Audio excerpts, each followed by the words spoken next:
కుక్క కరిచిందని తిరిగి దాన్ని ఎవరూ కరవరు. ఎందుకంటే అది దాని స్వభావం. కాని మనిషి మార్గం వేరు.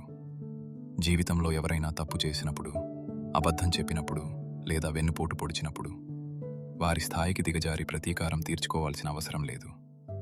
వారి మార్గం వారిది, నీ మార్గం నీది. మనం తిరిగి చేసే ప్రతి గాయానికి రేపు సృష్టికర్త ముందు మనం సమాధానం చెప్పుకోవాల్సి వస్తుంది. ఎదుటివారి తప్పు మనల్ని తప్పు చేసేలా ప్రేరేపించకూడదు.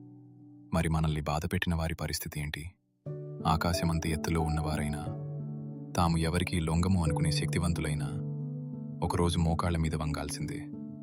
తాము చేసిన ప్రతి పనికి వారు సమాధానం చెప్పుకోవాల్సి ఉంటుంది. దీని నుంచి ఎవరూ తప్పించుకోలేరు. అది మనం ప్రతీకారం తీర్చుకున్నందుకు జరదు. విశ్వంలో ఉన్న న్యాయం తన పని తాను చేసుకుపోతుంది కాబట్టి జరుగుతుంది. అందుకే వారు నిన్ను గాయపరిచినప్పుడు నువ్వు వారిలా మారకు. వారిని ఆ సృష్టికర్తకే వదిలే. నువ్వు నీ మార్గంలో స్వచ్ఛంగా సాగిపో. ఎందుకంటే నీ గౌరవం వారి క్షమాపణ కంటే చాలా విలువైనది. మరిన్ని డీప్ అండర్స్టాండింగ్ వీడియోల కోసం నా యూట్యూబ్ ఛానల్ని సబ్స్క్రైబ్ చేయండి. మనల్ని మనం తెలుసుకునే ఈ ప్రయాణంలో భాగస్వాములవ్వండి. Subscribe link in bio.